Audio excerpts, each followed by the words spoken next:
नमस्कार। Kaif financial services के YouTube channel में आपका फिर से हार्दिक अभिनंदन है सर। जैसा कि आपने थंबनेल देखा है, इस पे वीडियो मेरा ऑलरेडी बन चुका था, लेकिन आज 28 अगस्त 2021 को दोबारा से मुझे इस पे वीडियो बनाना पड़ रहा है और बड़े दुखी मन से बनाना पड़ रहा है। इस वीडियो को देखने के बाद बहुत सारे लोगों को ऐसा लगेगा कि हम निगेटिव बातें कर रहे हैं, तो उनसे हम क्षमा प्रार्थी हैं। अगर आप पूरा वीडियो देखें और खुद से अपने आप से सवाल करें कि क्या इसमें जो बातें होने वाली है, क्या वो कहीं से भी उचित और न्याय संगत है जीएसटी करदाताओं के लिए। इसीलिए मैंने इसका थंबनेल फिर से डाला है, critical analysis of GST amnesty scheme.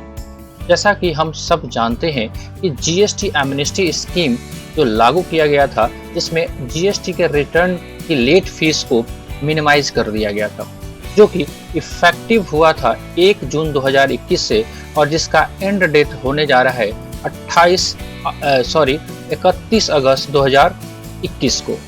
लेकिन अब आज 28 अगस्त 2021 है और 3 से 4 दिन बचे हुए हैं हमारे पास। तो क्या जीएसटी एमनेस्टी स्कीम को जो लागू किया गया है, एक तो आईटीसी के रेस्पेक्ट में, दूसरा उन बंदों के रेस्पेक्ट में जिसको सरकार ये कह रही है कि आप जीएसटी एमनेस्टी स्कीम का फायदा उठा लो, लेकिन अगर वो रिटर्न फाइल नहीं कर पाए हैं किसी भी कारण से जुलाई 2017 से लेकर अभी तक, क्या उनका जीएसटी अभी तक एक्टिव है? Answer is no. जब उनका जीएसटी एक्टिव ही नहीं है तो कैसे रिटर्न फाइल कर पाएंगे? जब हम बात करते हैं रिवोकेशन की, यानी कि जीएसटी को पुनर्जीवित करने की, तो अब 180 दिन के बियॉन्ड में आप रिवोकेशन नहीं कर रहे हैं। आपको रिवोकेशन का एप्लीकेशंस फाइल करने का ऑप्शन ही नहीं आ रहा है, अपील करने का ऑप्शन दे रहे हैं आप। अपील करने के बाद भी अभी तक जितने भी अपील केसेस पेंडिंग हैं अथॉरिटी के पास, क्या उनमें से एक भी रिवोकेशन अभी तक आपने किया है? जब आप रिवोकेशन ही नहीं कर रहे हैं तो कैसे रिटर्न फाइल करेंगे? यानी कि ऐसा लग रहा है कि सरकार जो है, जो ये क्रिटिकल एनालिसिस हम लेके आ रहे हैं, सरकार क्या चाह रही है हमसे कि अगर आप ये देखो कि अगर आप मुझे लेट फी के लिए आप प्रेरित कर रहे हो कि लेट फी आपका माफ हो जाएगा, लेकिन जो मेरा पेंडिंग रिटर्न है ये लेट फी आप वेव करने की बात कर रहे हैं।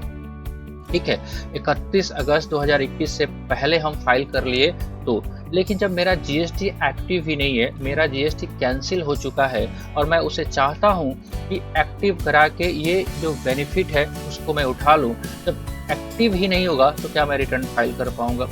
क्या आप मेरे से जीएसटी को एक्टिव क्या 1 सितंबर से करेंगे? जब 1 सितंबर से करेंगे तो नॉर्मल लेट फी 10,000 रुपया लगेगा, क्या वो लेना का मंशा रखते हैं? तो ये सरकार को थोड़ा सा सोचना है, समझना है कि अगर सही मायने में कोई आप उसको दे रहे हो, सही मायने में अगर आप किसी को एमनेस्टी स्कीम करने जा रहे हो, तो उस एमनेस्टी स्कीम को सही मायने में उसे पास ऑन। जैसा कि हम सब जान रहे हैं कि जीएसटी एमनेस्टी स्कीम 31 अगस्त 2021 को एंड हो रहा है, लेकिन जो भी रेवोकेशंस अभी तक नहीं हुए हैं उसके बारे में क्या आपकी मंशा है? कैसे उसका रिटर्न फाइल हो पाएगा? उसके ऊपर आपने एक नया रूल भी इम्प्लीमेंट कर दिया है कि आपका अब जीएसटी जो है 3B अगर फाइल नहीं है तो आपका R1 भी नहीं जाएगा, मतलब उसका बिजनेस तो अब डेड ही होने वाला है। इसके साथ साथ जब जीएसटी एमनेस्टी स्कीम आपने दिया था तो आपने सेक्शन 16(4) को और रूल 36(4) के जो प्रोविजंस है उसको तो अनदेखा कर दिया, यानी कि अगर वो रिटर्न फाइल भी कर ले तो उसका आईटीसी आप दोगे ही नहीं, राइट? तो क्या एमनेस्टी पीरियड में ये सारे बेनिफिट नहीं ले पाएगा तो क्या वो रिटर्न सही मायने में फाइल कर पाएगा? कहाँ से ये एमनेस्टी स्कीम आपने लेके बनाया हुआ है? तो अगर देखिए, मैंने एक एनालिसिस भी किया था कि GST amnesty scheme, GST F for amnesty, S for scheme, ये जीएसटी एमनेस्टी स्कीम नहीं है, ये गैश है, राइट? तो ये बात पल्ले नहीं पड़ रही है एसएससी की, करदाता की, प्रोफेशनल की, ये कि एमनेस्टी आप कह रहे हैं कि भैया आपका लेट फीस माफ माफ माफ माफ, ना आईटीसी दे रहे हैं, ना जो जीएसटी कैंसिल है उसको आप रिवोक कर रहे हो। कैसे ये एमनेस्टी स्कीम है? तो आप सीधा सीधा ये कहिए कि भैया हम 1 सितंबर से ही आपका जीएसटी ओपन करेंगे और आपसे लेट फीस हम लेंगे। तो ये सारे रूल्स जो आपने बना रखे हैं इतने सारे लंबे चौड़े, इसका क्या फ़ायदा? तो अगर आप मोटिवेट नहीं करेंगे करदाताओं को, तो उसका अगर बिज़नेस सर्वाइव ही नहीं कर पाएगा, बंद ही हो जाएगा, कहाँ से आपको लेट फीस और टैक्स आपको दे पाएगा? इसलिए सरकार से मेरा नम्र निवेदन है कि अगर आप वाकई में आप जीएसटी एमनेस्टी स्कीम को आप लागू कराना चाहते हैं, तो ये 2 कामों पे ज़रूर आप विचार करिए।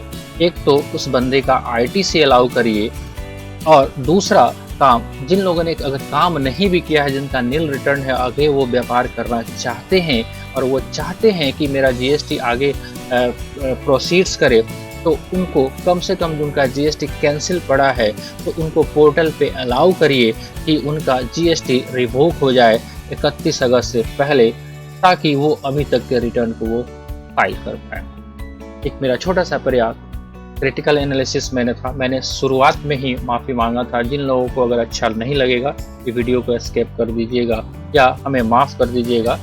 एक छोटा सा आहत हो रहा है। एज ए प्रोफेशनल हम जीएसटी जो भी करदाता है उनके पक्ष विपक्ष की बात नहीं कर रहे हैं, लेकिन जो हकीकत है उसको हम साझा कर रहे हैं। तो आप मन से, अंतर मन से, अगर आपके ऊपर आपका जीएसटी कैंसिल है तो आप एक बार सोचिएगा कि कहीं से ये क्या जीएसटी एमनेस्टी स्कीम जो लाई गई थी, कहीं से क्या एसएससी के हक में फ़ायदे में है।